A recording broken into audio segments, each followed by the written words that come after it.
Let's talk business. When you're just starting as a piano teacher, as a music teacher, it can feel quite hard to appear professional to your clients, meaning the parents or your other students. But small things can completely change how they see you.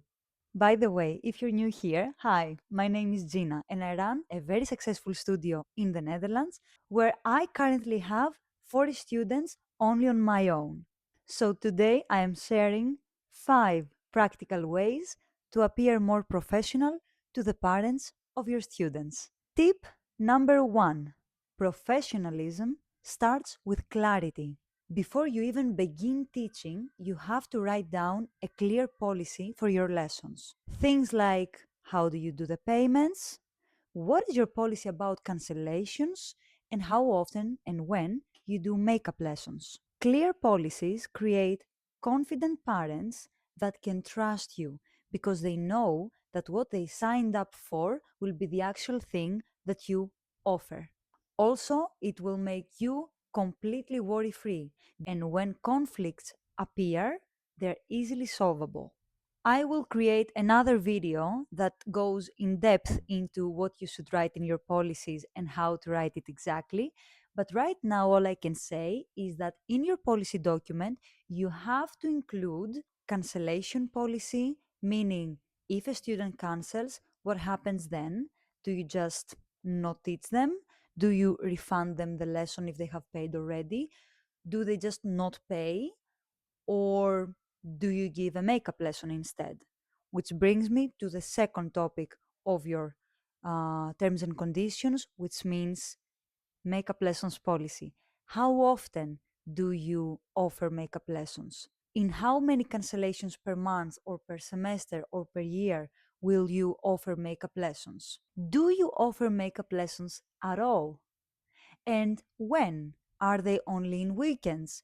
Are they only if you happen to have any other empty slot during your week? The last thing that you have to put in your policy is how you do the payments. Are the payments via Tiki here in the Netherlands? Are they with invoices, with bank transfer? Are they by cash? Are they by check? It's something you have to communicate clearly in your policy so the parents know how they can pay you, as well as when to pay you. Is it after each lesson? Is it in the beginning of the month? Is it in the beginning of the semester? Is it in the end of the month? Of course, I have my personal preferences, but right now, all I can say is choose the one that works for yourself and write it clearly in your policy document. Tip number 2: communicate like a professional. The way you communicate with the parents sets the tone of your whole relationship with them. If you talk to them via Messenger on Facebook and you just say, "Hey, how you doing? Is everything okay? Yeah, sure, let's do the lesson tomorrow." They will probably perceive you as a person who is only casual and they're not exactly a true professional. I'm not saying you have to be completely professional mode, but I am saying you should at least communicate with them in a friendly slash professional way. What I like to do is when it regards the structure of the lessons, the payments, cancellations, and anything that it is around the lesson itself, I like to communicate via email that sets the tone completely that this is a professional matter we have to talk about and we cannot just talk about it casually over the phone. However, if it is regarding the lesson itself, for example, homework assignments, if the student can practice something extra, or if this week they don't need to practice anything, then I can do it via text or even in person. Calls I do only if it's a devoted phone call about a specific matter that has appeared, for example, student progress, or if something urgent happens, maybe someone is late and they want to call me to quickly let me know that they will be 5 minutes extra late. That's completely fine. Otherwise, I don't do phone calls.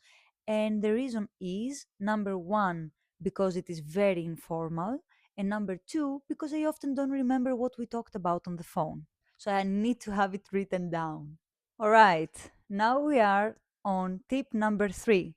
But before I say it, If this video is helpful for you, please make sure to tap on the subscribe button. It will make a huge difference on this channel so I can keep making these videos for you. All right, so tip number 3 is keep a clean lessons space. Sometimes we underestimate how important our space is. To keep it tidy, clean, and as bright as possible, even in countries like the Netherlands, which is not a very sunny country, it is extremely important. Not only because with a clean space you can keep a clean mind as well, but also for how you show your professionalism to parents and to your adult students as well. If your place is messy, it looks like you don't care about the lessons. You don't care about having a beautiful space that you can work and be productive inside. So, just by tidying up a little bit, vacuuming and mopping a little bit your space, you can create a huge difference in how your clients see you. Even if your lessons are online, still the background needs to look professional, clean, and tidy. Sometimes people tell me, yeah, but I do have so many things and my space is very small. I completely understand. There are ways to store your things and to hide them in places. And there are also ways to keep everything tidy by stacking everything up. For example, if you have many books, you can put them one above the other instead of just let them laying around everywhere. Small spaces can be very tricky. I completely understand that, but try your best to make it look tidy and therefore professional. Okay, this is a difficult one. Tip number 4 is set your prices with confidence. I'm one of the people that say that, of course, you should not overprice if you're just starting.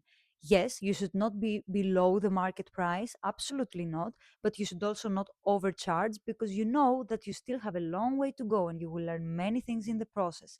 However, if you set your price too low, it signals immediately to the parents or to your adult students, therefore your clients, that you're not good enough. You're not good enough yet, at least.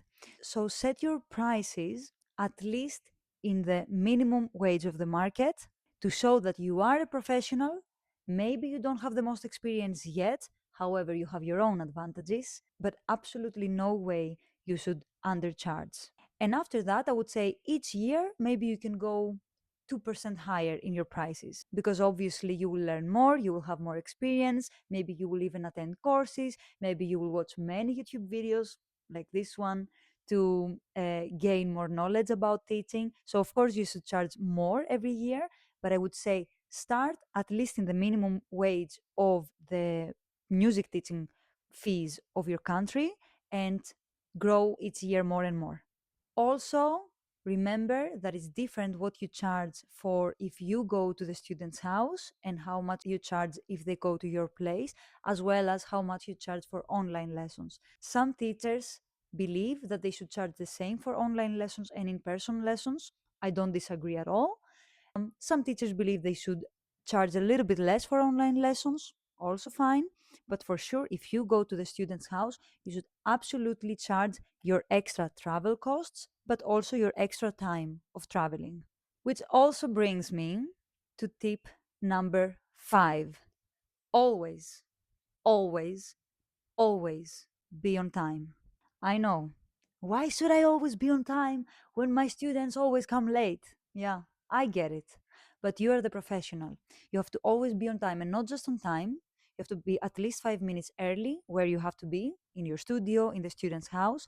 And especially if it is your studio or your home studio, you should be there and clean it and have it completely prepared for your lessons. This clearly signals from the first lesson that you know what you're doing. You have blocked this time for this student. It is a dedicated time for their lesson. You're not just there rushing up from another appointment, from another meeting, and you don't know what is happening around you and you just arrived. No, you're calm, you're professional, you set this time for this lesson, and it is done. And then this means that your clients can never think that you just squeeze them between others or you don't care about them because it's clear that you are there for them. You have dedicated this time for them. If you're traveling to the student's house, you should be there at the door 5 minutes early. It doesn't mean that you have to knock the door 5 minutes early.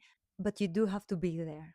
And that's professionalism at its core. And parents can see that immediately. Now, these were my 5 tips on how to appear more professional to your clients. And even though it is just small changes, it does create a huge difference. By the way, if you want to take the next step and make sure that you're not making mistakes that secretly make you lose students, check my next video next.